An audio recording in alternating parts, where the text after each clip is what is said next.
Molt bé, bon dia a tothom. Aquesta taula, aquest apartat que tractarem aquí sobre drets civils i polítics és el debat següent del que hem tingut abans, la presentació que hem tingut abans. Com que el tema és interessant, és llarg, aquí hi ha molta gent, a més tenim 2 dels 4 ponents, vol dir que intentarem que aquest sigui un debat el més ric i ampli possible i, per tant, agrairé a tothom que mirem de ser concrets en les preguntes, en les aportacions, és a dir, si poden fer discursos, i als ponents també els agrairé que responguin de la manera més breu possible. Per tant, si hi ha, sense més preàmbuls, qui es llença a fer la primera pregunta, la primera intervenció. Endavant. Sense més preàmbuls, al meu parer, ja estem aquí perquè volem aconseguir que la població, que la gent de Catalunya incideixi més políticament, democràticament, en la vida política del país. Volem que hi hagi una Constitució que sigui el resultat d'un procés participatiu, d'un procés deliberatiu, però tal com ha comentat el professor Jaya a la primera intervenció, segons quines coses posem a la Constitució, les deixem fora del debat democràtic i altres coses és millor que quedin dintre del debat democràtic.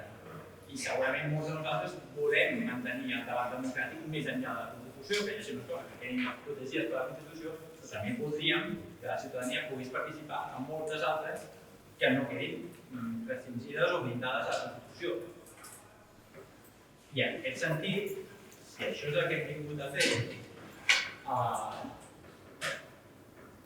aquest exercici o aquest dret de participació política, de participació deliberativa, que existeixi un dret protegit de la participació pública de la ciutadania en la vida política, aquest és un dret que ha d'estar reconegut, ha d'estar blindat.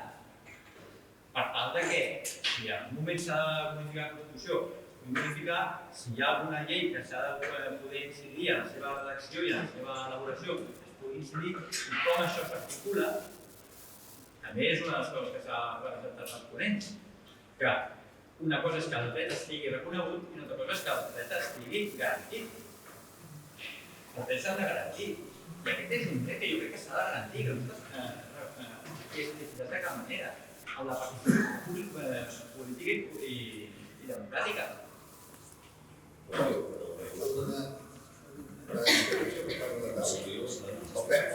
Fem 3 o 4 intervencions i aleshores contestem. Algú altre havia demanat la paraula? Sí? Jo he entès que cada dret que posem a la Constitució queda exclòs del debat democràtic. Però després he parlat un moment amb Jordi i semblava clar que encara faltava legislar amb aquest sostre que té la Constitució, el dret a l'habitatge, però després hi ha una legislació. He tret la conclusió que cada cosa que es posa a la Constitució es posa en un paper mullat i s'impossibilita legislar, però després parlant amb Jordi sembla que sí, que el Parlament encara li falta legislar i que podem anar als tribunals. Com va això? Com va? Molt bé. Una altra pregunta? Aquestes preguntes van suposades que el dia de demà ens podíem autogestionar, no? O tenir una república, suposo. Aquestes preguntes van en aquest sentit. Però el món d'avui en dia, que s'estan trepitjant els drets humans i judicials parlant d'una fictícia, d'una cosa que no tenim, em sembla que no té gaire sentit. Perquè no ho tenim, no sabem si ho tindrem, i jo crec que caldria més parlar dels drets que avui en dia s'estan trepitjant. Molt bé, 3 preguntes. Jo no sé, ja seria un debat més en positiu, d'una cosa que no sabem si ho aconseguirem o arribarem a tenir, o allò. No sé què arriba lloc, això. Molt bé. Net? Hi havia una altra paraula allà abans. Una paraula abans. Jo crec que abans d'entrar en el contingut tan detall que ho has posat abans i que agraeixo els 2 o 3 addicionals que es poden fer Crec que hauríem de parlar una mica més genèricament de quin tipus d'estructura política volem a la república, tipus referèndum, dir volem això, sí, no, i després entrem al detall. Per exemple, la separació de poders en el país veí no existeix. Volem després anar enrostint una estructura que siguin els polítics que escolleixin aquesta gent que ha d'estar al poder judicial i tal? Jo particularment crec que no. Quan siguem república, que és el debat que tenim avui, quan serem república, què volem? Hem de tindre una càmera sola o n'hem de tindre dues? Jo tinc molt clar el que la república, per tant, anem a treure'ns al damunt costos excessius com a república que ens faran falta i anem a ser una mica més eficients, és a dir, tot el tema del vot electrònic, tot això. I després, quan tinguem una mica aquest perfil, aquesta imatge del que volem que sigui la república, llavors ja anem al detall de si els drets han d'estar tots contemplats a la Constitució futura, uns sí, uns no, tal, però crec que perquè la gent ho entenguem, la gent de carrer ho entenguem, primer fem una foto, encara que estigui una mica difuminada, de cap on tenim, i després ja entrem en un detall en els diferents debats que hi haurà. Gràcies. Senyora Rivera.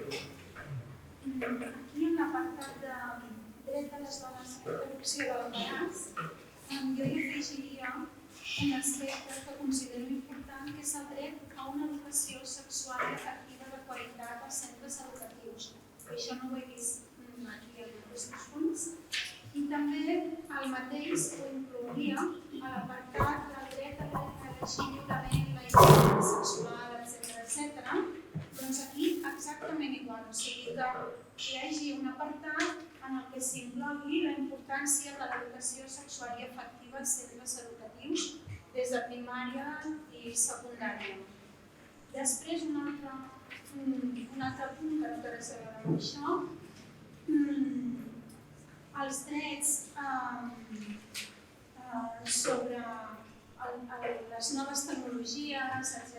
O sigui, l'apartat últim, que parla de noves tecnologies, d'intel·ligència artificial i tot això, potser aquí és on hauria d'haver un apartat que jo també considero important, que és respectat també per la policia. O sigui, que la policia a l'hora de combatre el terrorisme pot investigar a través dels mòbils, a través dels ordinadors, em sembla molt bé en quant al terrorisme, però no per la dissidència política.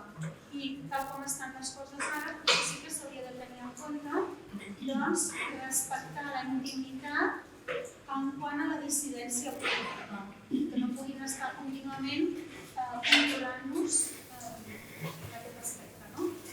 I després, un altre tercer punt que no té res a veure amb això, i és que quan es parla de sanitat, el dret a tot malalt a poder ser tractat lliurement amb tractaments mèdics segons triï la persona i en metges o diferents tipus de medicina, perquè actualment hi ha tota una propaganda promoguda per les farmacèutiques i per polítics i per la premsa en contra del que es considera les medicines alternatives i en contra de l'homeopatia.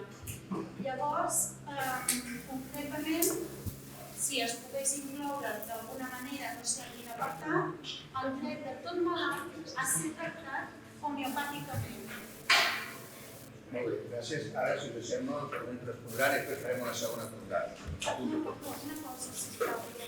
Com que vull anar a un altre grup de debat, demano que s'incloguin per escrit aquestes preguntes perquè quedin incloses, perquè potser no podré estar quan es Quedarà llegeixi. recollit en la relatoria d'aquesta sessió que has fet aquesta intervenció. Gràcies. Jo volia parlar de lo mateix, potser en segona ronda. Potser fem una segona ronda, no? Això bé. No sé, jo, si em permeteu, jo volia fer una prèvia, perquè estem aquí una mica, potser dispersos, crec que seria convenient centrar una mica la situació. La primera, tal com suggereix el senyor Barberà, potser estaria bé perquè no si poguéssiu abordar. I aquí davant hi ha lloc. Així no hauríem d'explicar tant. Són bones persones,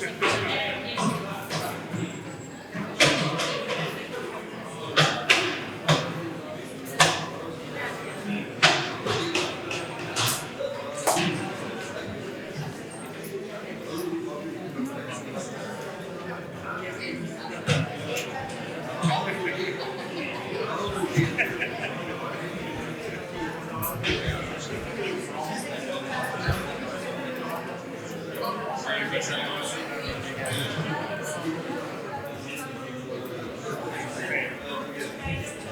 bé. Aquest senyor, order, please. Gràcies. Ja, endavant. Doncs una mica això que havíem començat a comentar. Penso que estaria bé centrar quin és el propòsit de trobar-nos avui aquí, més enllà de com òbviament pot dir el que pensa i el que creu. Però la finalitat i l'objecte de la jornada d'avui és justament centrar-nos en el possible debat de quines són aquelles coses que vosaltres creieu que haurien de recollir-se en la futura Constitució de la República. Més enllà, no es tracta tant, sí que el referent i els problemes que tenim ens han de servir d'alerta a l'hora de prendre decisions sobre com volem que sigui aquesta Constitució d'aquesta República, però el debat avui és de com és millor que decidim que regulem la vida de la futura república a través de l'instrument legislatiu més important que és la Constitució. Aleshores, una mica centrat en això, i estic totalment d'acord amb el que comentaves,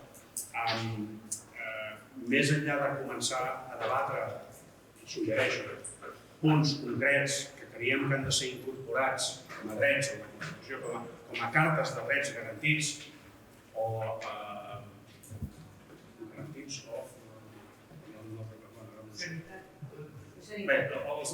bé, les diverses cartes de drets. Jo em sembla que avui potser l'esforç l'hauríem de centrar justament en això, en com estructurem el text o les possibles idees que són imprescindibles per gestionar la vida de la República de manera que hi càpiguen tots. I quan dic tots, vull dir també els dissidents. És a dir, les persones, ara diré una animalada, les persones que creuen que hi ha d'haver energia atòmica, i n'hi deu haver, tenen dret a que la Constitució la que estigui els hi permeti defensar l'existència d'energia atòmica en el seu país. La gent que pensi que no hi ha d'haver exèrcit té dret a que la Constitució li permeti defensar i pensar que hi hagi d'haver exèrcit. Hi ha gent que pensa que no pot ser que hi hagi 15 classes diferents de policies, de cossos policials, i que n'hi ha d'haver només un. Doncs aquests són els debats que hem de no tindre ara en aquest moment, sinó hem de generar les eines perquè puguin tenir-se quan arribi el moment. No sé si m'estic explicant, però penso que és una mica on voldríem centrar el debat avui. Clar, els mecanismes per fer tot això és el que hem intentat posar sobre la taula perquè fossin objecte de debat. Jo només, dos segons per afegir que així segurament avançarem en la conquesta de drets i farem que protegir els drets que volem, cuidar-nos i dotar-nos entre tots i totes. És a dir, si no tenim molt clar cap on volem anar i d'on venim per no repetir, doncs segurament no avançarem. Tocant una mica de peus a terra, el Pere ho ha exposat, em sembla que molt bé. Potser el que podries fer servir el criteri de la justiciabilitat a l'hora de l'exigència d'aquests drets. I tot això. Molt bé. Abans que ens moguéssim tots plegats, hi havia dos nois que estaven asseguts per allà que han demanat la paraula, tu em sembla que eres tu, no? I l'altre qui eres tu també, vale, d'acord. Primer ell i després aquell noi d'allà. Endavant. Bé, era demanar d'alguna manera que s'incloguessin en aquest apartat de drets civils i polítics, el drets socials, tot el que es faria referència a la part de drets emergents, que al seu moment ja es va presentar en el Fòrum 2004 un projecte, que després s'ha fet una discussió als drets emergents, etc. I tot el que fa referència a aquests aspectes que inclourien el que és l'accés a internet per tothom, democràcia paritària, democràcia participativa, etc. És a dir, tot el tema de la bioètica, etc. Doncs tot això, que d'alguna manera, en la futura Constitució que volem, doncs que estigués contemplat i que comptés. I també especificar, que tampoc ho he vist en cap de les preguntes, potser sí que això no aniria aquí, en els drets civils i polítics, sinó potser en l'altre àmbit, però tot el que fa referència al tema dels drets dels infants, des del punt de vista d'internacionalització, però tot l'apartat de drets dels infants crec que també d'alguna manera hauríem d'intentar, diguéssim, que hi hagués algun comentari, alguna referència. Molt bé. Noi? Tres coses molt ràpides. La primera, que estan per sota algunes preguntes però no està explicitat, crec que s'hauria de parlar sobre a partir de quan és una majoria d'edat i si aquesta és igual per tots els drets. És una cosa que està en diverses preguntes però no està explicitada perquè no mira. La segona és el tema de drets de ciutadà i drets humans. Quins drets seria per tothom sigui ciutadà del país i quins drets seria per la gent només ciutadana. I la tercera és els límits dels drets. Ho veiem molt bé la justicialitat, però fins a quina gent o quins límits estarien fora de l'acceptable. Per exemple, gent que defensés que la violència és una cosa normal i que s'ha de permetre, aquesta gent se l'hauria de permetre defensar si decideix. Aquestes tres coses. Sí, jo potser encara vaig més enrere i la veritat és que heu parlat que la Constitució era com un pilar fonamental i a vegades em pregunto fins a quin punt i per què. Aquesta era la meva pregunta primera, perquè jo entenc que qualsevol Constitució podria tenir els drets humans com a pilar i a partir d'aquí desenvolupar una sèrie de coses i s'ha acabat. Amén. Quanta més estricta sigui una Constitució, més mal ens fem, amb tots els aspectes. Jo penso que no ha de tenir res la Constitució. La Constitució ha de tenir els nostres conceptes bàsics com a persones humanes que som, dintre d'una sensació de... Per mi els drets humans són un exemple clar de pilar únic en el que allò és inamovible. I no hi ha res més. Tot el més hauria de poder ser més elàstic, amb més o menys grau, amb més quart o no, però hauria de poder ser. Jo també voldria fora que no hi hagués gent que pogués ser franquista. A mi em semblaria un delicte, però fins a quin punt arriba un moment en què coartes les llibertats de la gent, arriba un moment en què jo penso que això és totalment negatiu en tots els aspectes, en tots, en qualsevol, fins en el que vulgui ser agressiu. D'alguna manera, mentre no estigui xarat, que llavors ja hauríem. Però em refereixo que jo crec que el pilar bàsic és Constitució sí, Constitució no, i Constitució bàsica, primària, i comencem de zero. De zero. Fem-ho net.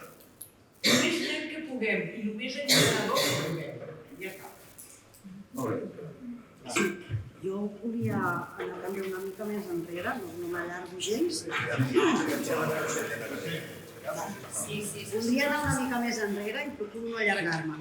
Quan es parteix d'aquestes premisses inicials que heu dit a l'hora de confegir tot aquest qüestionari, aquesta premissa del desacord, que em sembla important, dieu que hi ha coses que ja són de consens. A mi em sembla que caldria que aquests consensos que es donen aquí per suposat, que no sabem quins són, estessin explicitats, perquè a mi em sembla que això facilitaria els debats posteriors. Perquè si donem per acceptat els drets dels infants, els drets humans, ja hi ha moltes coses que no caldrà que les debatem perquè ja les donem per acceptades. I després una altra sol·licitud, si per favor les persones ponents que feu unes ponències fantàstiques podríeu també penjar, ni que sigui un resum, un esquema del que feu, perquè això també ens facilitarà després els debats. És cert que està previst que hi hagin els vídeos, i suposo que això, però a vegades el tenir un document escrit facilita el debat. Gràcies. Passarem la nota. Sí, és una sol·licitud. Endavant. Sí, jo crec que la Constitució ha de ser una Constitució ampla. Crec que la Constitució té que garantir no només uns mínims, té que garantir tots els drets que tenim les persones i els ciutadans, i la garantia té que ser precisament contra les forces o contra els estaments nostres propis de govern. perquè cap govern, sigui del color que sigui, pugui en un moment determinat prendre-nos per decisió parlamentària aquests tres. És a dir, que mai 200 persones reunides puguen, per interessos de partit o per qualsevol altre tipus d'interès, prendre-nos els drets que tenim nosaltres com a ciutadans. També crec que és molt important fer-la oberta en el sentit que avui dia tenim uns misos de participació. Suposo que les democràcies de fa uns quants anys enrere, quan no hi havia internet, eren a base de referèndums que no es feien mai per cost i per la dificultat de representar. Avui dia anem de cara que això cada vegada sigui més fàcil. Per tant, la necessitat d'un Parlament en quant a ser un gestor entenc que cada vegada es fa més difícil, com a centre directiu, cada vegada es fa menys útil i s'ha de ser com a centre gestor, però no com a centre directiu. Les decisions, els dirigents tindrien que ser nosaltres. S'hauria de muntar una Constitució que d'alguna manera se pogués anar adaptant a les noves tecnologies, de manera que la base d'aquesta Constitució sigui la màxima democràcia. Aquí hi ha una pregunta que fica el vot a les eleccions, si el vot ha de ser obligatori. Ja entenc que quan una cosa és obligatori per ser penalitzant, ja no és un dret, és una obligació. Per tant, si el vot és un dret, no entra a aquest tipus de pregunta de canvi de la llei. Molt bé. Tenim 5 intervencions. Mirem la regla aquesta de les 5. És una mica complicat seguir. Jo crec que ja, completament a favor d'aquesta darrera intervenció, ja va un petit punt en el que sigui molt oberta, suposo que es refereixes en l'àmbit que sigui molt garantista. És a dir, jo, l'afirmació o que garanteixi, aquí és on, clar, en contraposició jo crec que en el fons està dient el mateix, el que passa és que sembla que es diguin coses contradictòries. És a dir, oblidem-nos una mica dels esquemes clàssics d'una Constitució de 300 articles o una Constitució de 3. I per tant anem a pensar de debò, o 300 o 3, per què? No prèvia, perquè potser en faran falta 300, segurament no, i 3 tampoc, i és per reivindicar, però la prèvia, molt d'acord en la participació ciutadana, fan el qüestionament de moltes altres coses. És a dir, el dinamisme, aquest apriorisme, que segur que després ell l'ha matisat, en la línia de la teva intervenció d'abans, que com que està la Constitució s'allunya de la participació democràtica, crec que la gran gràcia de la Constitució és precisament la inversa. Garantir que tot allò que estigui a la Constitució es vagi, formi part de la participació democràtica. Per tant, aquest hauria de ser el punt de partida més enllà també del que deies de la separació de poders, o del que hi és. Jo crec que de la separació de poders no n'hem de parlar, perquè pot ser-hi formalment i després en realitat, per tal com està muntat, totes les estructures econòmiques i de poder fan que per molt que formalment hi sigui, després en realitat a la pràctica no existeix. I on és on hi ha el límit a la participació ciutadana? Les preguntes que han fet en relació a la majoria d'edat, els drets dels ciutadans, els drets humans, els límits dels drets, jo crec que podríem estar debatent no avui, 3 caps de setmana seguits sobre tant, i jo en aquests moments no soc capaç de donar-te una resposta més enllà d'això que vaig a dir, que és de pressa i corrents. Jo crec que els drets humans i els drets del ciutadà no estan contraposats, són una única cosa. Tenim drets com a persones, han de ser reconeguts a tothom, amb a priori, sí. A partir d'aquí, baixem, estem parlant de la Constitució, baixem, mirem, legislem, però ja és una trampa, amb carinyo dic, intentar distingir, perquè ja estem com dotant no els drets, sinó les persones, les destinatàries dels drets, d'unes categories diferents. I això és el que crec que no s'ha de fer. I els límits dels drets, també en una sí, potser que la Constitució el que hauria de garantir és els límits, sobretot els límits dels drets per part de l'Estat, que és qui els ha de gestionar. El dret a la dissidència dels que volen energia atòmica, dels que volen resoldre els conflictes de manera violenta, és un dret que ha d'existir. Igual que nosaltres hem volgut que el dret a la dissidència existís i és un moviment d'insubmissió en contra de un servei militar, on està el límit? Quan s'enfronta directament amb els altres drets. a l'hora de determinar quins són els consensos, és obvi que això és una passa molt important. On hi ha el consens, a la dissidència hi és, a la ideologia hi és, només faltaria. On posem els límits és un repte que segur que no resolem ara, però que hauríem de fer-lo prou petit. Jo únicament apuntar, jo penso que tots les intervencions van totes en la mateixa línia. Crec que tenim tots bastant clar una mica de què va la qüestió i què és el que voldríem. Un comentari en relació al tema aquest del pilar fonamental. És cert, el pilar fonamental són a partir dels drets humans, però en una Constitució, dissortadament o afortunadament, també s'han de regular altres coses, que és el funcionament de la República. És a dir, una Constitució no és solament una carta de garantia de drets i de com exercir-los, sinó que és un sistema en el que s'estableix com està estructurat aquest país, quines són les administracions que la regulen, quines són les competències de cadascuna d'elles, deixar clar la divisió de poders i veure com, i formant part dels drets, els individus tenim capacitat d'incidir en cadascuna d'aquestes diferents organitzacions, com hi participem, de quina manera, si ho fem de manera directa, si ho fem de manera representativa a través d'intermediaris. Això que comentaves que arribarà un moment que el Parlament serà només un gestor, és una idea interessant, m'ha agradat. Però justament en contraposició d'una cosa que està, si analitzem, passant ara, és tristíssima. És a dir, avui, en els poders legislatius que tenim a prop i que veiem, tant l'autonòmic com l'estatal, són càmeres de control d'anar a passar les coses. Més enllà de que puguin fer ponències i elaboració de lleis, tots veiem com cada divendres o cada dimarts en surt el portaveu del govern o la portaveu del govern o les portaveus dels respectius governs i ens expliquen quins són els decrets que han aprovat els respectius governs. I això són normes, són per nosaltres, són lleis. No havíem quedat que l'executiu executava les lleis. No havíem quedat que qui fa les lleis és el legislatiu. Doncs per què ens expliquen els divendres quines lleis han aprovat aquell govern? És a dir, és això que hem de començar a discutir i a sacsar. Si el legislatiu ha de fer lleis, que faci lleis. Si l'executiu les ha d'executar, que les executi. Però clar, hem entrat en una dinàmica on els partits polítics han consentit, han tolerat i han promocionat que es produeixi aquesta ficció, aquesta, jo diria, trampa constitucional de la seva pròpia Constitució. Per tant, estem atents d'establir els mecanismes que garanteixin que aquestes interferències no es produiran.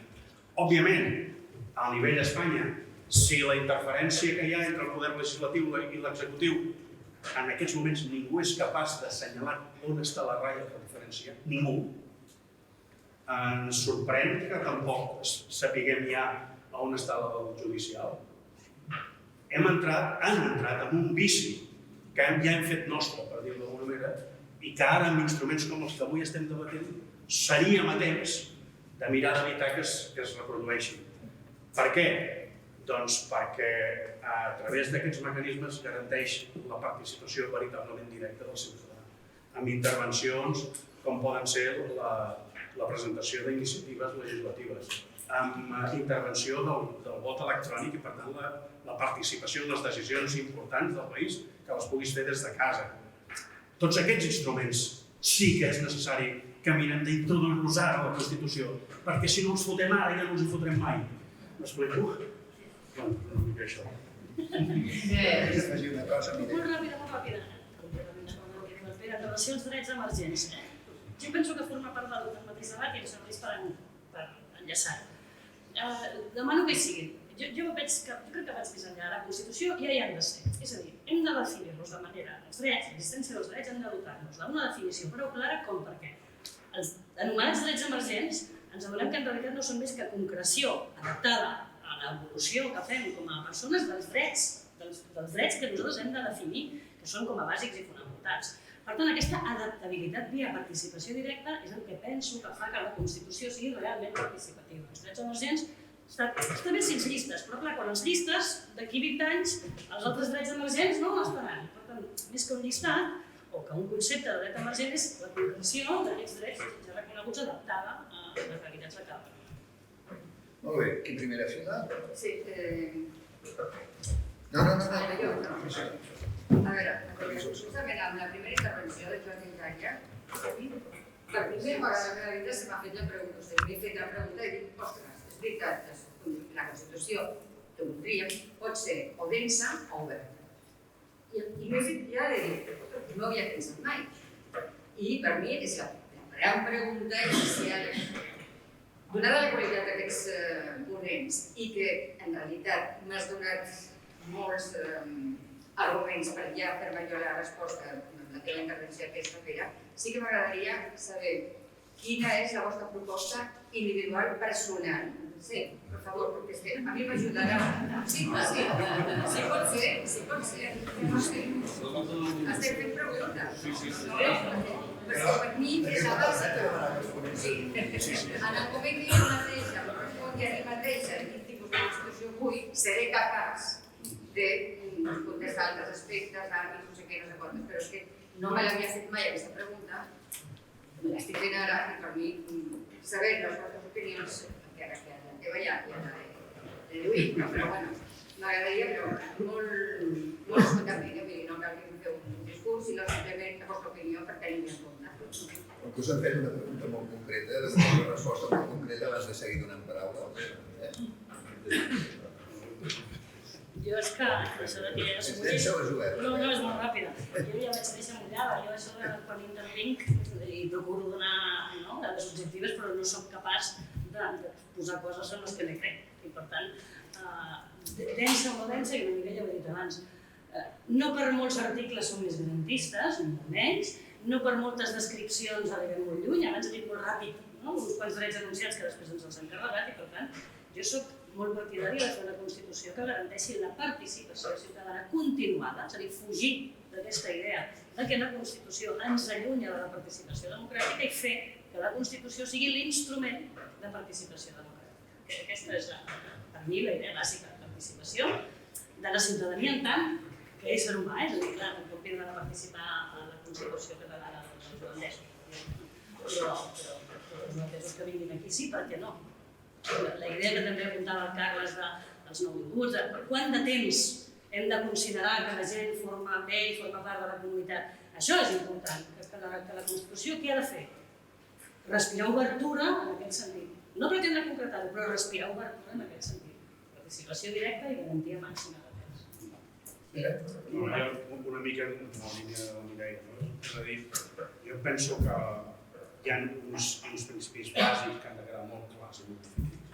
Però a partir d'aquí la pròpia Constitució ha de permetre el desenvolupament de normes que desenvolupin aquests principis i que, sense modificar aquestes garanties bàsiques i elementals, els qui governin en cada moment han de tindre la facultat, en funció de les majories que hagin aconseguit en aquestes eleccions, de matisar la manera d'exercir aquells drets, no la manera de limitar-los, que això serà impossible. No sé si m'estic explicant.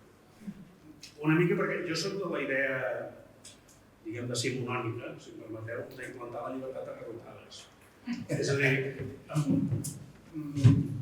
vegades hi ha instruments que tenint-los no ens hem acostumat a fer-los servir.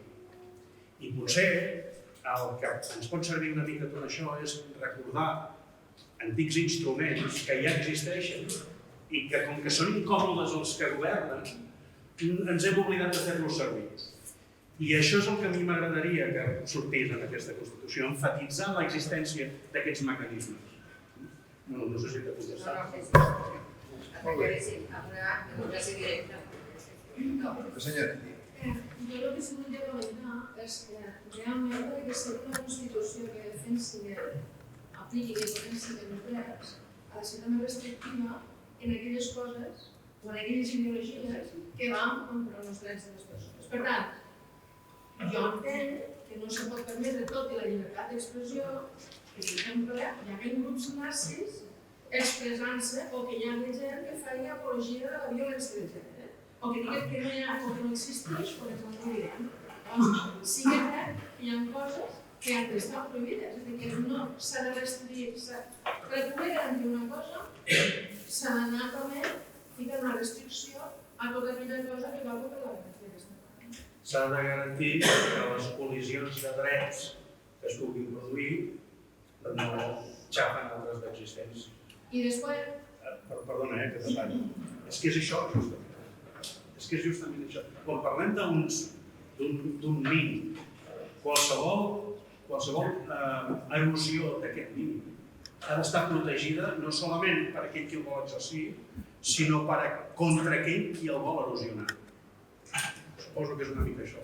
Després el que parlem, per exemple, dels drets en quant a drets humans i dels drets en quant a ciutadà, jo, evidentment, aquesta diferenciació entenc que potser no, però després hi ha drets que potser són una mica. I si diem tots els drets al mateix nivell, en totes les mateixes garanties, sí, perquè és una de les preguntes que hi ha aquí, si diguem tots els drets a les mateixes garanties, en un moment determinat xoca. Els drets a la propietat pot xocar, per exemple, en el dret a la vivenda o en el dret inclús en el dret al benestar o en un moment determinat en el dret a la vida, perquè, clar, si jo per defensar la meva propietat te pego un tiro a un, vull dir, bravo, no? Llavors, aquí com fem perquè realment hi hagi uns drets que prevaleixen, que realment són drets humans, i quins drets estan una miqueta per sota. Tot igual poden estar garantits per Constitució, però no potser al mateix nivell. Bé. En aquesta intervenció m'agradaria assenyalar que per mi és una deficiència de la metodologia en quant al debat sobre els drets. És a dir, no perdem de vista on estem i què estem fent. Estem avui a 5 d'octubre, ens hem reunit per debatre quines són les preguntes del qüestionari que es presentarà a la ciutadania sobre la Constitució, la futura possible Constitució de la República Catalana, que aquestes preguntes es presentaran a tota la ciutadania i que el resultat d'aquests qüestionaris, la intenció és presentar-la als partits polítics perquè ho debatin al Parlament. I per tant, quedarà legitimat o justificat d'alguna manera que redacti una Constitució que després sigui sotmesa a referèndum. No perdem de vista on estem i què estem fent. I que a les 14 hores d'aquesta tarda sortirem d'aquí i de tot el que s'hagi dit hi ha una comissió metodològica que agafarà les idees que s'han plasmat i aquestes són les preguntes i aviam. Sobre l'àmbit de drets, de poc a poc. Crec que està quedant prou plasmat que la metodologia que s'està seguint no és prou rica com per recollir la inquietud de debat.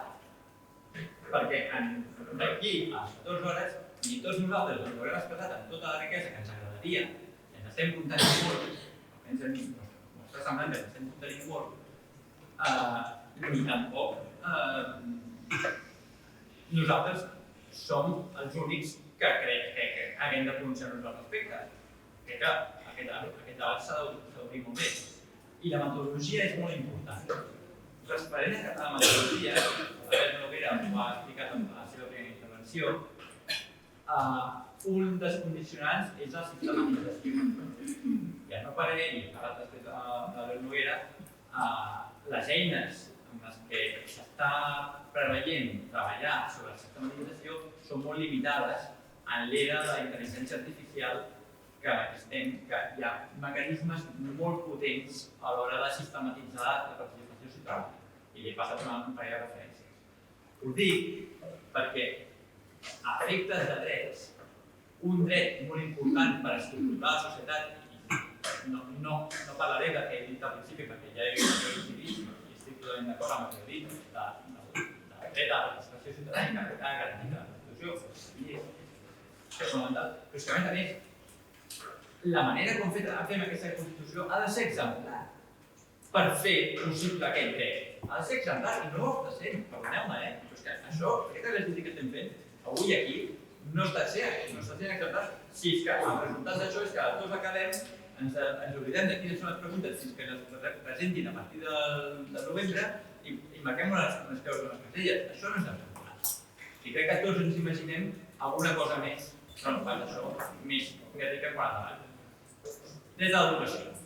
L'única pregunta que s'ha acudit a tota la gent que ha participat en la redacció de preguntes sobre el dret a l'educació, que és fonamental per articular una societat, és quan ha de ser gratuïta l'educació pública? Aquesta és l'única pregunta. No s'ha parlat de com ha de ser l'educació, si hi ha d'haver o no hi ha d'haver llibertat de càtedra, si l'educació ha de ser pública exclusiva o si ha de ser també l'educació privada i en quin nivell hi ha d'haver l'educació privada. Molt bé, gràcies, prenem nota. Passarem totes aquestes notes als organitzadors de la comissió perquè en prenguin nota i si tu ja has donat a l'Albert Noguera totes aquestes eines, doncs segur que ho tindran. Gràcies. Allà hi havia una altra intervenció. Bueno, en camps endavant sempre molt clar el que dic el senyor que parlava que jo. I era simplement que la roda de més a dit que no tenim temps per a fer les coses que podem fer.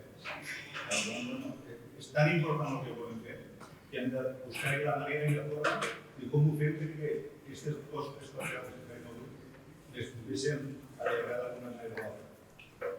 Hem de pensar-ho, perquè és massa gran el que volem fer i massa bonics ho fem bé, i que s'ha tindrà un temps addicional molt important. I l'altra qüestió, per ser breu, és el tema de que, el que dic és que en cas d'un litigi, dins del que fem com a Constitució, s'ha d'arribar a un jutjat, i llavors el jutge és el que decideix d'interpretar el que és teu en un sentit o en un altre. Llavors seria la manera de com ho podríem fer perquè no una sola persona pugui decidir la interpretació d'una cosa que es pot interpretar en un sentit o en un altre. Molt bé, allà hi havia un... No, espera-li després. Sisplau, m'han demanat que us podeu aixecar perquè si no la càmera no us recull. Jo només volia, sobre el tema aquest del dret al vot i si s'ha de ser obligatori o no, m'agradaria apuntar el fet que no és aquest tema. Si no hi ha aquesta idea tan liberal que els drets es tenen per ser ciutadà o membre de la comunitat i crec que pot ser la prestació. I jo crec que potser hauríem de recuperar aquesta idea més grega de ser membre de la comunitat, tens uns drets, però també tens uns deures o deures cívics i en aquest cas pot ser el tema d'obligatorietat o altres temes certs deures com a ciutadà o com a persona de la comunitat. Molt bé, aquí davant. Sí, l'única responent a la teva queixa. Aquesta setmana passada vam tenir reunió de l'entesa de Barcelonès regional de Barcelonès i també vam transmetre aquesta inquietud que es tanquessin els qüestionaris, que inclús que no es poguessin ampliar els qüestionaris, que no es poguessin ampliar les respostes, que el que sorgís als debats, ja quan fem els debats, no es pugui recollir d'alguna manera, tot això ho hem transmès, els compromisos també, i de moment el que hem aconseguit és que els qüestionaris no estan per avui, els drets no estan per avui, per tant, amb totes les aportacions que Renata deia havies reflexionat, que en principi que s'allargui fins a la darrera jornada formativa, que seria la Barcelona. Però de moment hem aconseguit això, però encara estem empenyent perquè sí més. Només això. Molt bé. Gràcies, senyora Quintana. Havies demanat la paraula? Sí. Gràcies. Com paso de lo general a lo particular. Llibertat de triar tractament quan estem malalts. Una excepció seria, si és molt contagiosa la tal, que aleshores seria la màxima llibertat possible. Ho dic perquè està trepitjat per l'estat espanyol i per la nostra consellera. Una multa de 700.000 euros a un particular. O sigui, no només l'homeopatia, sinó l'acupuntura, el reiki als hospitals a males terminals. La ministra ha dit que si es fa l'hospital ja no podrà dir-se hospital, que podrà dir-se d'una altra manera. Perdó, però un malalt terminal de càncer, una mica de reiki, és el més bonic que se'n pot fer. No es pot produir això. Si us sembla ara, diem dues paraules demanades, una aquí i l'altra allà al fons. Bueno, va, vinga, aquestes dues paraules i després per no acumular molta cosa. Jo crec que el tema de la democràcia directa és el que estic totalment d'acord, perquè això obre els debats de tot el que estem dient. La pregunta és el dret a la democràcia directa, com es concreta a la Constitució, perquè aquesta és la porta de tot. I és aquesta, com es podria concretar aquest dret? Sí, jo penso que hi ha moltes intervencions que conflueixen cap a el que és una altra de les sessions que es fan en res, que és el tema de la participació ciutadana. Per tant, hi ha molts temes que suposo que han tractat. Ara jo us volia fer una pregunta concreta o una reflexió per veure si nosaltres tenim alguna idea al respecte i que pugui ser utilitzada en els debats posteriors. Segons la concepció clàssica, és evident que l'Estat, nosaltres, la ciutadania, que som subjectes de drets, li fem una cessió de drets, li fem una cessió de la capacitat reguladora de definició i de regulació. I l'Estat té l'obligació, l'Estat que és i que li hem reconegut aquesta capacitat, de regular-ho perquè allà on arriba la llibertat d'algú no es vegi afectada a l'altre, etc. Aquesta és una mica la concepció clàssica i més comuna en les democràcies tal com les tenim enteses. El tema està en quan aquest Estat nega aquesta funció que se li ha estat atorgada i esdevé un no estat. És una concepció d'una filòsofa italiana que perdoneu que jo ara no us dic el nom perquè no me'n recordo i no soc d'aquells que llavors inventa el nom i la cita pensant que la majoria no ho sabrà. No me n'en recordo, és una dona, no me n'en recordo i no el diré. És que, en fi, no cal dir res. Aquesta, jo penso que és el que ens està passant en definitiva aquí, és a dir, que hi ha una negació absoluta de l'Estat que reconeix aquelles llibertats i aquells drets que nosaltres li havíem cedit perquè regulés adequadament i ell es converteix en un no estat quan nega la seva obligació de regular adequadament amb la protecció absoluta dels drets de la seva ciutadania. Això, la meva pregunta a vosaltres, si teniu una idea al respecte, és a dir, com... És que la Constitució sempre parteix que l'Estat existeix i que l'Estat complirà. Llavors, això com veieu dins de la concepció d'una futura Constitució, com hauria de quedar, quina via oberta hauria de quedar o ha de quedar o s'ha de protegir perquè realment quan l'Estat dimiteix de la seva funció puguin quedar degudament protegida la ciutadania amb la defensa de les seves pròpies llibertats. Gràcies. Molt bé. Algú en aquest moment no hi ha cap paraula demanada, si no m'equivoco, allà. Després, ara ens coneix i després continuarem. Veiem 4 temes que més o menys tocarem i m'ha semblat que són importants. El primer, quant a la metodologia, jo sento molt no poder donar satisfacció a les inquietuds que has expressat i en la que puc estar totalment d'acord i estic segur que l'organització ho tindrà present. Però jo no voldria pensar que res del que s'està fent és inútil, sinó que penso que tothom farà i està fent aportacions i aquest és un canal tan idoni, tan eficaç com qualsevol altre, sense perjudici que n'hi hagi altres que puguin ser fins i tot deficients. Per tant, sí que recollo aquest prec que l'organització tingui en compte aquestes afirmacions que les trobo acceptades, però que això no fa que això sigui inútil. Almenys això és el que voldria pensar. La segona qüestió,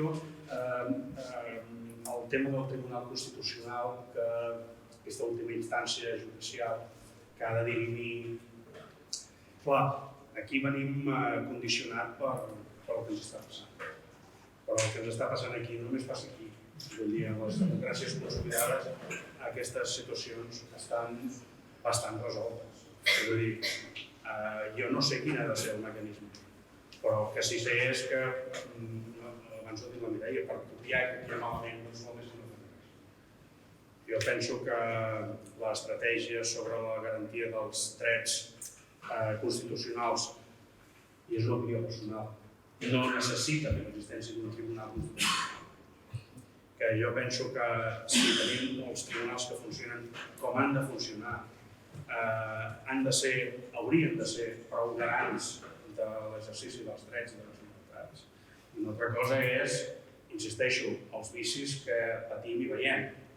Però aquí estem parlant de la conformació d'un text que d'alguna manera recollir el que creiem que hauria de ser la qüestió ideal. Encetem aquí una nova etapa o un nou debat, que és el de la justícia i com s'imparteix. Insisteixo, hi ha justícies a Europa que funcionen de manera magnífica, que en són exemplars i que els hi tenim enveja. Hi ha altres que no, però el que sí que estic segur és que l'espanyola no genera enveja a ningú, a cap de les justícies europees. A mi hi ha dues justícies que particularment, i això el Jordi Jari és una llàstima que no estigui aquí aleshores, que coneix molt bé, que a mi me tenen realment un cor robat des del punt de vista de jurista, que és la justícia alemana i la justícia britànica. Vull dir, tant pel que fa a la formació dels jutges i els seus coneixements, com pel que fa a la seva neutralitat, llegir i veure processos tant a Alemanya com a Gran Bretanya són pels que ens dediquem a això autèntiques obres mestres del que és la impartició de la justícia. I això només ve donat per una qüestió, perquè la llei els ha blindat la independència, però a canvi els hi ha garantit una escrupolosa responsabilitat i formació. I penso que aquest és el mecanisme. No cal inventar ni mal copiar. Si tenim mals jutges en aquest país, per molt que els hi posem l'etiqueta de constitucional, això no els farà bons jutges. Si tenim gent contaminada, per molt que els hi donem una toga més llarga, no els descontaminarà. Això només ho garanteix que veritablement puguin exercir lliurement les seves decisions sense pressions, i ja sabem avui que això en determinats nivells de la justícia espanyola no és possible. Diguem-ho molt clar, no és possible. I, d'altra banda, garantir-nos la formació d'aquests professionals. No pot ser que l'accés a la judicatura sigui com està sent ara, vull dir que ahir en parlàvem, si no pot ser jutge la nena, que sigui fiscal. Aquesta és una qüestió. L'altra, el tema de la democràcia directa. Jo penso que aquest és un dels temes més importants i més novedosos que podem incloure en la futura Constitució des d'una doble vessant. Primer, per deixar establert l'existència de la democràcia directa com un veritable dret i com un mecanisme tant o més eficient, vàlid i legítim que la de la democràcia representativa. I, per tant, establir els mecanismes perquè a tots els nivells es pugui, tant des de la iniciativa legislativa ciutadana com de la celebració de referèndums. S'ha d'establir, s'ha d'obrir aquesta possibilitat. Una altra qüestió és si els referèndums han de ser de nivell local, de nivell nacional, de nivell regional. Això es pot deixar al desenvolupament de la norma que desenvolupi la Constitució, però la garantia de l'existència d'aquests dos mecanismes és absolutament imprescindible. I amb això ve lligat un tercer que venia a tom del que tu deies i que és aquests nous drets. Escolteu, no és pensable una nova Constitució de la República, una Constitució de la República Catalana, sense la legitimació del vot telemàtic. I per tant, tot el que no vagi a garantir això va en detriment de garantir la democràcia directa. Però això existeix, això és una opinió.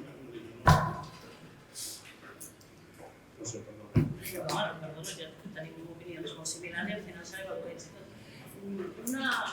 Dues aportacions. Una que també és veritat de traslladar a l'organització. Nosaltres estem aquí intentant aportar alguna cosa en uns debats formatius, però crec que en la línia d'aquesta democràcia directa, participativa, que remandem de la Constitució, òbviament, ho hem de demandar del procés que ens està portant a crear aquesta Constitució. Per tant, fora límits, fora d'altres límits, i si sorgeixen més preguntes, doncs jo almenys soc també partidària de benvinguda sigui, i tant que sí.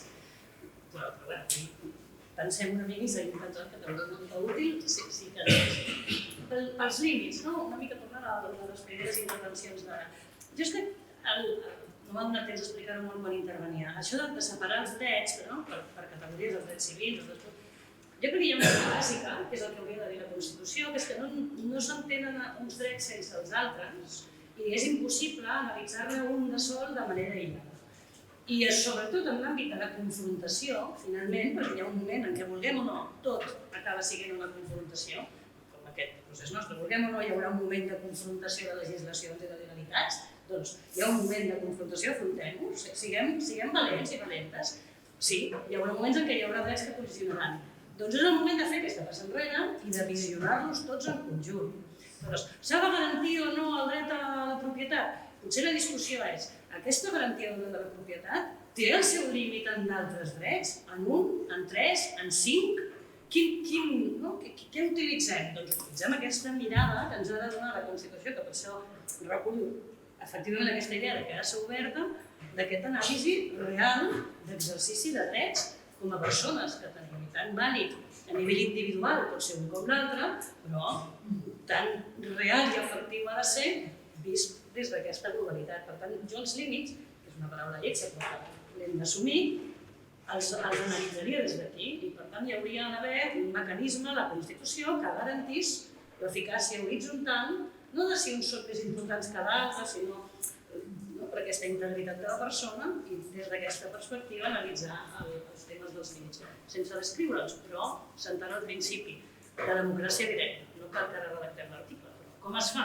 Això sí que ja hi haurà algú que s'encarregui. Però aquest algú ha de rebre el mandat de que el que ha de fer, com ho ha d'escriure, no s'hi valen les trampes, i és una democràcia directa.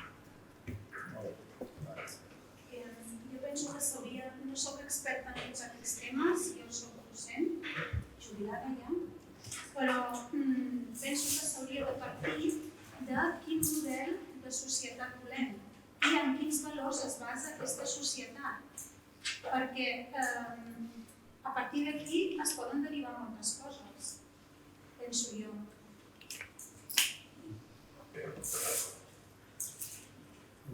Sí?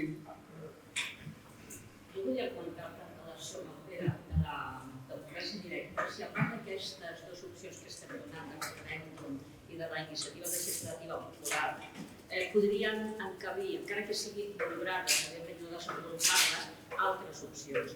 Perquè a nivell d'iniciativa legislativa popular, jo crec que la majoria s'estavellen quan es vota al Parlament si no són de l'interès de la majoria de la ideologia política que impera en el Parlament.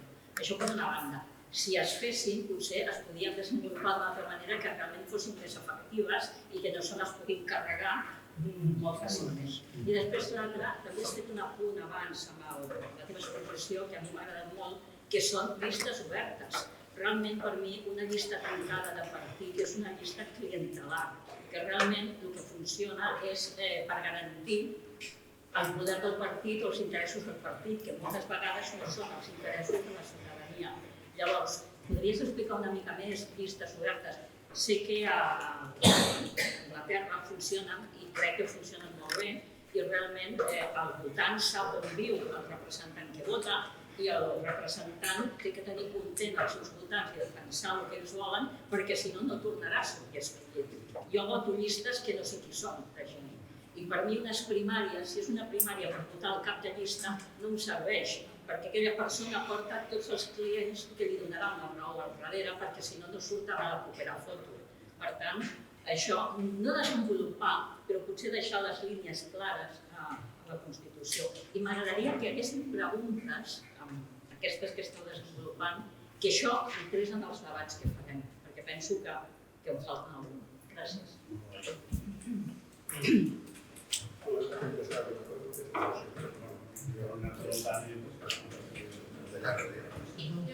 Sí, simplement en relació a la llei de campanya, jo no soc de cap partit polític. Per tant, evidentment, no puc participar en cap primària, però sí que vaig a votar. I si es fan primàries, per exemple, jo em trobo que he pogut participar en aquelles persones que em surten en una llista de campanya. Per tant, jo sí. Jo crec que és fonamental el de les llistes obertes. I l'altra cosa que volia comentar és que, sobretot, com no fent sis de la meva primera intervenció, jo, per exemple, crec que el que són els nostres representants polítics, Parlament o Govern, no haurien de tindre el poder de poder fer una llei bàsica. No haurien de tindre el poder de poder fer una llei a hores. Tot això, en contestació una miqueta a el que deia aquest senyor de Lleida, jo crec que és que la manera de fer, i parlo per tota la mala experiència que estic vivint, però també ho tenim aquí, no està tot Espanya, també ho tenim aquí. Llavors, davant d'això, no només un poder que en realitat és nostre, no tenim per què seguir-lo. Empoderem-nos. Fem que, per exemple, pugui gestionar, perquè per això cobrem un sou, per ser els nostres gestors. Però les decisions, sisplau, deixem que siguin democràtiques de tots. Com s'ha de fer, no ho sé. Per mi això és important. Sí, jo volia preguntar si dins de la Constitució hi cabria el poder regular d'alguna manera que abans de fer unes lleis que regulin funcionaments, si es podria posar que hi haguessin com consells assessors d'experts a l'hora de regular aquella situació concreta. No sé si això hi cap dins de la Constitució, perquè de fet aquí hi ha preguntes, ja s'ha parlat de coses de sanitat, de coses d'educació, això, de pensar que una nena de 16 anys pot decidir avortar o no. Jo no crec que en general els professionals que treballem amb nenes de 16 anys o noies de 16 anys pensem que per si soles poden prendre aquesta decisió pel moment evolutiu, no per res, que segurament amb un assessorament podran acabar decidint, però això no sé si cap dins de la Constitució en regular això, els comitès d'experts.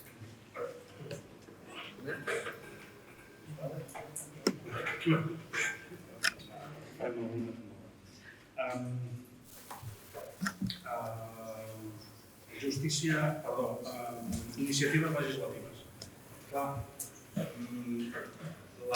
és això que deia abans, que la tenim oblidada perquè en condicions normals les iniciatives legislatives en els països que funcionen molt bé. Però funcionen molt bé perquè hi ha altres mecanismes que també funcionen molt bé. És a dir, no hi ha lobbies interessats que barren l'accés a determinades iniciatives des del començament. Hi ha països en què quan un grup recollint les firmes que la pròpia llei que l'ha de regular ha recollit, presenta una iniciativa legislativa al Parlament, aquesta proposició és estudiada pels lletrats del Parlament per donar-li la forma jurídica adequada, llimant no el fons, sinó la forma únicament. I això és el que se sotmet a l'aprovació del Parlament. No que arriba aquest partit i agafa el ribot i totes aquelles coses que hem vist. Clar, fins ara hem vist que les iniciatives legislatives a tot nivell han passat per aquesta classe de serveis. Quan parlem d'aquesta nova Constitució, parlem que les iniciatives legislatives es tramitaran tal com he apuntat al començament. És a dir, com funciona a la resta de les democràcies. En funció del nivell de població, un 5, un 7, un 8, un 10% de la població amb dret a vot presenta al Parlament una iniciativa legislativa i tal com es presenta, es debat, es vota, si s'aprova bé i si no, doncs cap a casa. I ja se sap que aquells que han votat en contra no rebran el suport a les properes eleccions de la gent que ha presentat la iniciativa legislativa. Però això és molt senzill. O sigui, regular això és molt senzill. El que no hem de perdre de vista és la bondat del fet, que és eficaç i és eficient. Llista, aquest és divertida, llistes obertes i tot aquest arrego, primàries i demés. És obvi, és a dir, tots pensem que les llistes han de ser obertes i hi ha d'haver limitació de mandats, no? Ho pensem tots. Bueno, doncs si tots ho pensem, quan fotem la Constitució, és així de senzill. Per tant, com es fa, com s'articula? És molt senzill, això. Si el sistema electoral que escollim ho permet, perquè aquí entrem en un altre debat. Estem en un sistema representatiu proporcional o majoritari. Estem en un sistema de doble volta, de volta única, s'aplica la regla d'or, quina s'aplica? Aquestes coses formen part també justament d'aquest debat i aquestes coses són les que s'han de tractar. Però l'important és que nosaltres aquí en aquest moment no decidim com s'arriba a aconseguir aquest camí, sinó que el que ens hem de proposar és que la proposta reculli a on s'arriba. I on s'arriba? Doncs això, llistes obertes i limitació de mandats, per exemple. Circumscripcions electorals. Això, que tu has posat l'exemple molt clar de Gran Bretanya, les circumscripcions electorals són molt petites i per tant van en funció del nombre d'electors que hi ha en cada territori. Hi ha uns mínims i uns màxims. Si les circumscripcions electorals són molt grans, la capacitat d'interlocució de l'elector no elegible és molt difícil. Però veritablement l'enriquiment de la democràcia consisteix, des d'aquest punt de vista, en això, que hi hagi una capacitat de conèixer directament els diferents candidats i que sapiguem fins i tot on viu, això que tu deies, tot i que a vegades això pot ser un inconvenient. Exacte. Però estem anant cap aquí. Som un país d'una dimensió que ens ho permet fer. És a dir, no som la Sibèria. Som un país amb una capacitat no solament humana, sinó de mobilitat, que ens permet que les gestions es facin molt més interpersonals. I per tant, aquesta manera de pensar que ens ha configurat el territori on vivim és la que hem d'intentar traslladar a la nostra Constitució. I aquest és un mecanisme per mi molt clar. Com es regula la llei? Com es fa? Hi ha 25 maneres, això que deia, si ha de ser per un sistema proporcional, si és la regla d'or, si hi ha 2 voltes. Aquests són temes que una mica són menors. L'important és la finalitat. I l'altre tema em sembla que era un tema una mica breu per introduir en la resposta que faré a alguna pregunta d'abans i també en la línia que deies de participació. Crec que hi ha una prèvia que hem d'interioritzar, que és que aquest sistema que ha de garantir la nostra futura Constitució, que crec que ja estem en aquestes alçades totes i tots d'acord en que ha de ser la democràcia directa i participativa, requereix d'un nivell d'exigència a la ciutadania important, que de la mateixa manera que som contundent a l'hora d'exigir-ho als poders de l'Estat, hem de ser contundents a l'hora d'exigir-nos-ho a nosaltres, a la ciutadania, perquè perd i cau tot el contingut d'aquesta democràcia directa si no assumim la responsabilitat que això significa. Que efectivament en països com Anglaterra, com Alemanya, jo crec que com molts d'altres, i com molts d'altres països que potser no semblaria, però com altres espais de Centreamèrica on la participació directa i ciutadana està molt més interioritzada, doncs aquest element també ha de ser objecte de debat. A on ens ha de portar aquest element? A on ens han de portar les llistes obertes? A on ens ha de portar la democràcia participativa? A on ens ha de portar l'assumpció pròpia de responsabilitats? A què no cal fer gaires temps més. El dia que l'Estat desisteixi de fer d'Estat, el dia que l'Estat digui, que deia en Jordi, què hem de fer? Res, fer-los fora i posar-ne uns altres. És que la radicalitat democràtica és aquesta, no cal que perdem massa més temps. És a dir, si estem parlant d'això, si estem parlant d'aquesta capacitat de representació que la tenim, ens la creiem i l'assumim, doncs l'exercim. I llavors, què hem de fer? Insistir en els mecanismes de participació i democràcia directa. Els límits també estan aquí, és obvi, quan existeixen, per cert, i en posem nosaltres, que per això estem dins d'aquest grau increïble de responsabilitat que hem d'assumir com a ciutadania. Ja acabo. Per això la democràcia directa que deia el Pere, finalment, en els altres processos formatius que s'ha parlat del territori, hi ha un element molt important que forma part també dels drets polítics, que és la participació directa, aquesta participació directa a través dels municipis, que és l'espai que ens permeten més diàleg. I, per tant, no creem una participació de l'anàlisi dels drets civils i polítics sense oblidar l'esquema territorial. És a dir, municipis i govern, al mig més coses, es parlava, no? En la jornada formativa de Sabadell. Incideix en els drets civils i polítics aquesta realitat. No és el que deia, fem passes enrere, fem una normalitat i fem una Constitució que amb la premissa de la democràcia directa ens permeti tot això. Molt bé. André?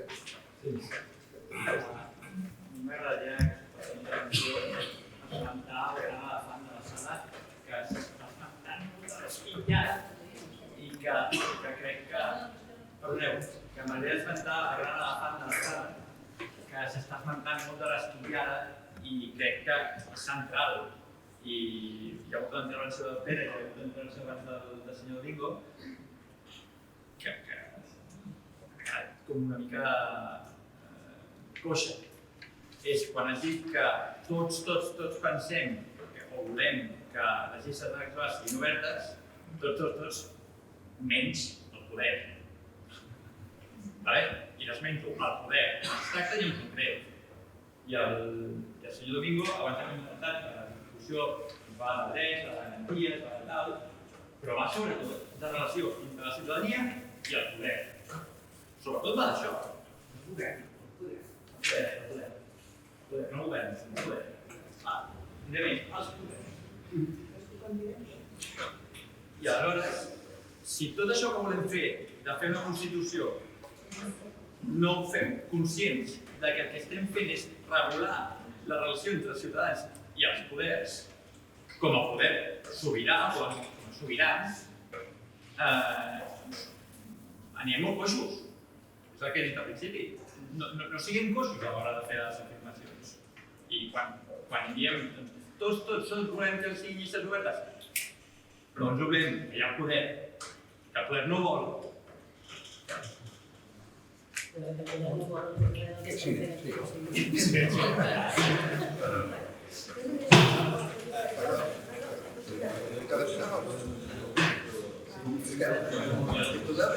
vist que havia demanat la paraula, t'apunto, Un parell de coses molt ràpides.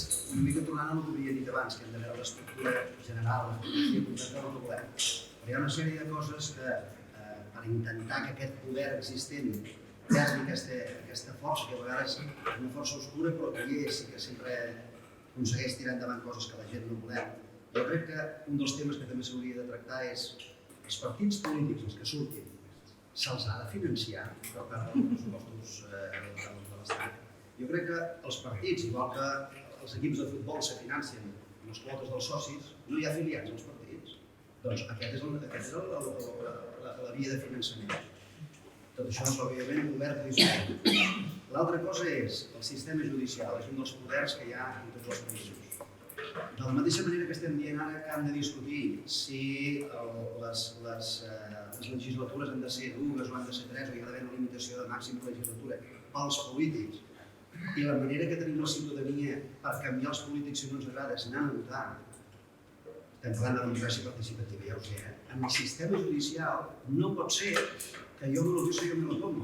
És dir, ja no dic que no hi ha separació de poders, que no n'hi ha, que els polítics escullen que hi ha d'haver la cúpula judicial i tal. No, jo el que dic és que no pot ser, sense dir noms, que hi hagi un jutge que ha tingut 2 anys en presó preventiva, un ex-directiu d'un equip de futbol, al cap dels 2 anys es demostra que no hi havia res, no han trobat proves de tot el que hi havia, i l'han fotut fora i aquella senyora ja l'havien promocionat. És dir, hem de tindre la gent del carrer, també amb el sistema judicial, a la cúpula o als nivells intermitjos i a la cúpula, la possibilitat de demostrar si ens agrada o no ens agrada aquella persona. No es tracta que una persona decideixi, sinó el poble en general. És a dir, no sé com s'ha de fer, si ha de ser a nivell de referèndum, si ha de ser a nivell de diferents maneres, però hem de tindre el control del poder judicial, i no els polítics, sinó la gent. Hi ha d'haver la possibilitat de decidir si aquella infraestructura, aquell lobby que s'ha format ens agrada o canviem. A les empreses privades hi ha un consell d'administració que pot canviar el director en el moment que creu que no és útil o no fa les coses bé. Per què hem de tractar de manera diferent aquests organismes estatals que hi ha? Qui mana és el poble, doncs ha de tindre l'ocasió de poder decidir si el poder judicial, el poder polític, el poder executiu, el poder legislatiu fan bé la feina o no. I òbviament manen les majories. Sí, jo volia preguntar, no sé concretament si és debat entre... Sí, sisplau. Sí, que no sé si concretament en el debat del tema de la religió és un tema que entraria avui. Però realment volem un estat laic? És una pregunta prou important com per a que si volem un estat laic que es decidís així, després els col·legis sobretot també tinguin una educació laica i que evidentment tothom té la llibertat d'elegir i d'estimar la religió que vulgui, però fora totalment de les institucions. I després una altra cosa que m'he dit.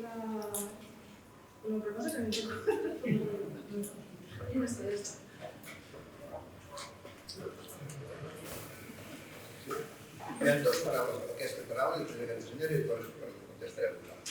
En relació a la intervenció que he fet abans sobre valors, la pregunta que es podria fer també és: estem d'acord en que Vox estigui legalitzat aquí a Catalunya? Estem d'acord en que la Fundació Francisco Franco estigui legalitzada a Catalunya? O sigui, depèn dels valors en què es basi la Constitució, tot això tindrà cabuda o no. Llavors, el feixisme es considera que té via ampla per fer, es considera un valor el feixisme o no. Després, també s'ha de veure quina és la tradició democràtica que hem tingut nosaltres aquí amb el franquisme i el franquisme que coeja, no? I quina és la democràcia real que tenim aquí a Catalunya, perquè és una democràcia entre cometes. No és com la que tenen altres països europeus on han pogut fer tot aquest trajecte democràtic realment democràtic. Llavors, s'hauria d'educar en la democràcia, però no com fins ara, que va molt coix, no? Va molt coix aquesta educació en la democràcia, sinó una veritable educació en la democràcia, des que la canalla és ben petita. I això significa formació de docents, etc., i una gran perspectiva global que representa tot això. I perquè la gent pugui participar i pugui estar en assemblees participatives i pugui participar del país, necessita aquesta educació democràtica. És una cosa molt curta. Sisplau, una dreta, sisplau. Amb el tema dels centres mèdics catalans públics, amb els centres públics i els centres mèdics, jo, quan veig aquesta pregunta, jo personalment dic centres públics, sanitat universal, pública i directa. Aleshores trobo a faltar que en la segona pregunta, en alguns casos, es pot externalitzar la seva gestió a una empresa de fundació privada, com que sé que hi haurà molta gent que això ho trobarà bé, crec que s'ha de posar controlades, perquè el problema que tenim en aquests centres privats no hi ha control. I aleshores, vull dir, aquí, amb els consorcis i totes aquestes matanyes que s'han muntat, estan mal, o sigui, els públics que se'ls donen serveixen per a altres coses, no exactament per el que es fa. Llavors, jo faria molt en posaria. I després també faria una pincelada amb el tema de les farmacèutiques.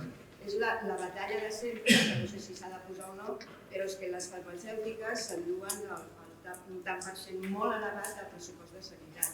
I jo crec que això també tindria que haver, no sé si amb la Constitució o molt, però que es tindria que controlar.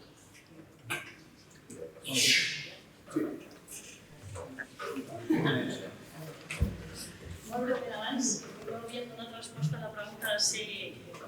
hauria la regulació constitucional d'una prèvia de consells assessors d'experts. Llavors la pregunta de si la Constitució ha de ser molt ampla, més petita, més estreta, si la Constitució garanteix drets, el com garantir-los, o sigui, tot allò que els faci més eficaços, més eficients i evidentment més garantits, podríeu veure el que deia el Pere. La qüestió és marcar ben clar on tenim, i després com fer-ho, perquè els consells assessors d'experts també podria donar què és un consell, què és assessor i què és un expert. M'explico? No és que no hi hagi cabuda constitucional, sinó que el que ha de quedar garantit és com fer-ho. I amb això enllaço amb el tema en concret amb els consorcis, que has apuntat tu. Si tenim clara la idea de la democràcia, de la participació, de la garantia dels drets, un consorci només pot tenir una finalitat, que és fer millor aquesta prestació del servei. No fer millor la possibilitat de corruptela, no fer millor la capacitat que aquest poder intervingui. No. Només les respostes han d'anar per aquí. És a dir, si la gestió diària després fa que la garantia del dret quedi més protegida d'aquesta manera, no prohibim per Constitució que hi hagi aquesta major eficàcia, prohibim per Constitució que això sigui la possibilitat de garantir la corruptela i no el dret, almenys és el que jo diria. Estat laic, grandíssima pregunta, és la trampa de l'estat confessional o aconfessional. És la gran trampa, és que clar, algun dia potser que quan fem un debat constituent analitzem com es va fer per tenir-la propera, ni que sigui, espero, d'aquí poc geogràficament, que és la de l'estat espanyol, com es va fer, en quin moment es va fer, què va significar la cultura, si hi ha una cultura democràtica, etc. Una de les grans trampes és aquesta, el colar d'un estat aconfessional. Un estat laic en tot el que això significa. És a dir, no només en si s'educa o no s'educa en religió, van a parar els diners del pressupost públic a escoles religioses? Afrontem una vegada també el debat per aquí. Per tant, un estat laic és impossible que destini diners públics. No vol dir que prohibeixin que la gent, perquè llavors ens diuen, no, tinc el dret, no, sí, aquí no estem prohibint això. Estem dient que amb aquesta perspectiva global dels drets, amb aquesta anàlisi del que estem afectant, poden anar els diners públics a un estat laic. I per tant, és cap aquí que penso que val la pena avançar. Legalitzar valors, constitucionalitzar valors, no dic que no, i estic segura que trobaríem molts valors en els quals ens hi trobem tots i totes molt còmodes, però a vegades, des del punt de vista jurídic, la utilització, o sigui, parlem de drets, parlem d'obligacions, que és el que més o menys, tenim clar, perquè mireu si bastants. Potser més que valors, més enllà de què tenim el dret a tenir valors. Prohibir i legalitzar partits. I legalitzar partits és il·legalitzar partits. Els que ens agraden i els que no ens agraden. És a dir, per què podem legitimar la il·legalització d'un partit que no ens agrada i en canvi no? El límit dels drets, jo l'he explicat abans, l'hem d'atacar per una altra banda. La il·legalització, penso, com he donat que em vull, crec que no ha de formar part en cap cas del text constitucional.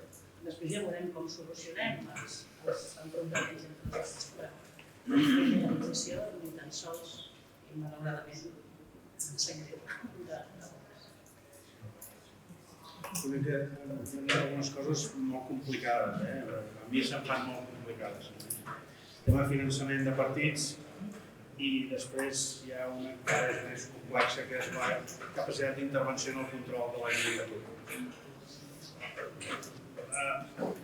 Finançar els partits és una arma de doble tall.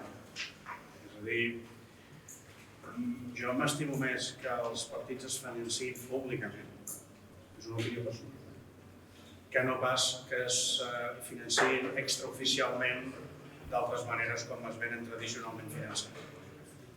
Per tant, m'estimo més assumir el cost com a ciutadà.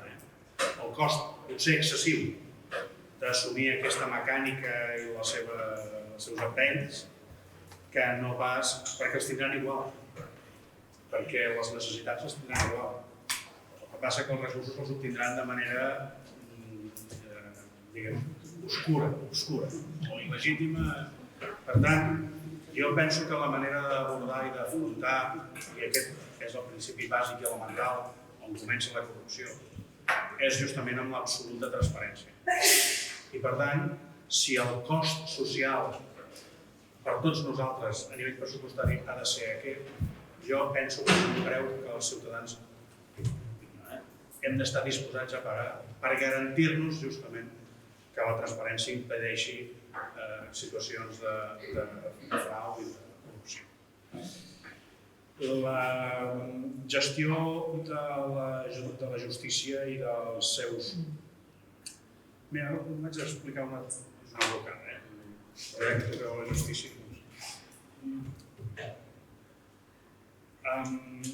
El 6 i 7 de setembre del 2017, quan es van aprovar les lleis de transitorietat i que van donar tants enrenous i que ha acabat com ha acabat i que alguns van fer d'això una qüestió, en fi, truculenta d'estat, us asseguro que hi havia jutges dels que ens imparteixen la justícia a nosaltres que van qüestionar-se veritablement si la legitimitat o no d'aquelles lleis que van dictar el Parlament.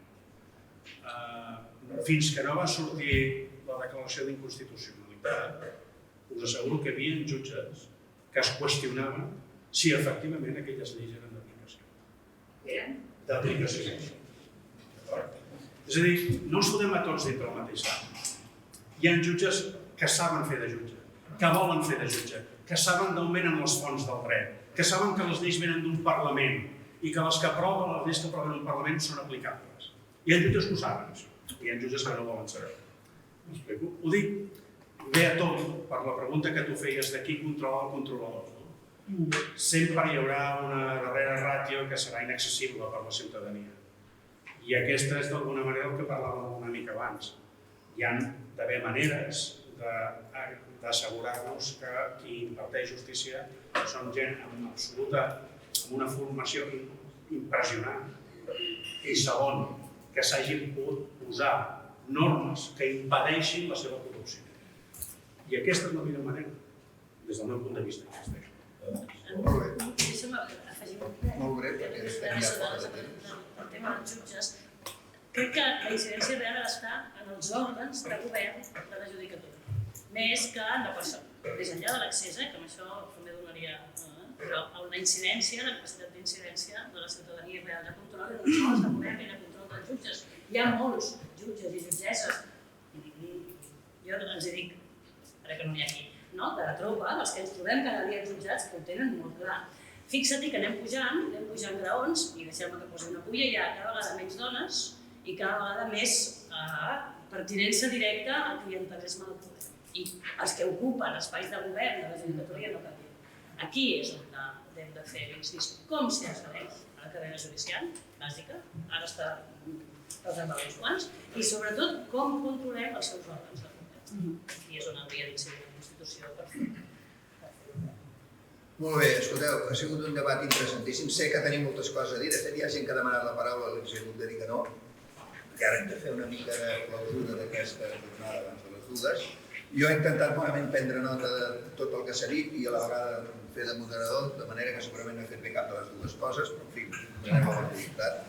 Estic segur que, com que a més tenim els vídeos aquests que ens ajudaran a tot, doncs podrem fer al final una tasca. Moltes gràcies i ens veiem d'aquí uns minuts aquí mateix per la cura.